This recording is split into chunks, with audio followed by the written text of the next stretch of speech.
পশ্চিমবঙ্গের এই দুর্দিনে, গণতন্ত্রের এই দুর্দিনে এখনও মোহাম্মদ সেলিম সিপিআইএমের হুঁশ ফিরল না। রাজ্যের কংগ্রেসকে ইসির বিরুদ্ধে একটাও বিবৃতি দিতে দেখা গেল না।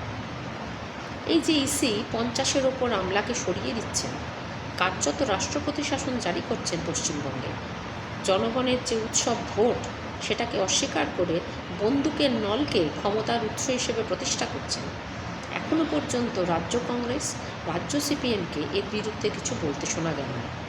উপরন্তু একটি জাতীয় চ্যানেলে মোহাম্মদ সেলিমকে হিন্দিতে বক্তৃতা দিতে শোনা গেল, সাক্ষাৎকার দিতে শোনা গেল, যেখানে তিনি বলছেন যে না, 2-3 বছর একজন আমলাকে রাখতে হবে, সেটা তো পুরনো কথা।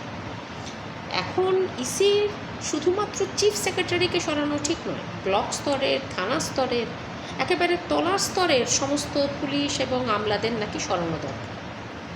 এইভাবে নির্লজ্জ দালালি করে তারা গণতন্ত্রের প্রতিষ্ঠার কথা বলছেন।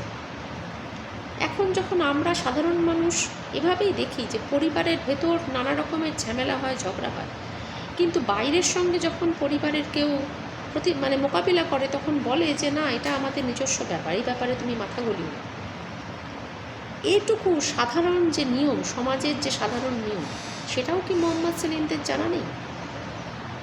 তারা আজকে জাতীয় স্তরে, যেখানে ইসির এই যে ভোট বিরোধিতা, যাদের ভোটকে রক্ষা করার কথা, তারা যে একেবারে নির্বাচন প্রক্রিয়ার বিরুদ্ধে দাঁড়াচ্ছে, কোথায় মোহাম্মদ সেলিমরা তার বিরোধিতা করবে? কোথায় তারা বলবে যে না, এই প্রশ্নে তারা মমতা বন্দ্যোপাধ্যায়কে সমর্থন করছেন, যে না, রাজ্যের আমলাদের এভাবে সরানো যাবে না, এভাবে তাদেরকে কোনো কারণ না দেখিয়ে ওই আইনের লুপহোল দিয়ে, ফাঁক দিয়ে গলা যাবে না, তার বদলে তারা ইসির এই কাজটাকে সমর্থন করছে। আমরা পশ্চিমবঙ্গের জনগণকে বলি যে এবার রুখে দাঁড়াতে হবে। আমাদের এটা বুঝতে হবে যে আমাদের পাশে কোনো আমলা থাকবে না। জনগণের শক্তি কাকে বলে এবার আমরা দেখিয়ে দেব। কোনো পুলিশ, কোনো আমলা, কোনো ইসি, কোনো আইএএসকে পাশে আমাদের দরকার নেই। জনতা যখন রাস্তায় নামে, জনতা যখন নিজের শক্তি প্রদর্শন করতে পারে, তখন সমস্ত কিছু ধুলোর ঝড়ের মতো উড়ে যায়। পৃথিবীর ইতিহাস জনতা তৈরি করেছে।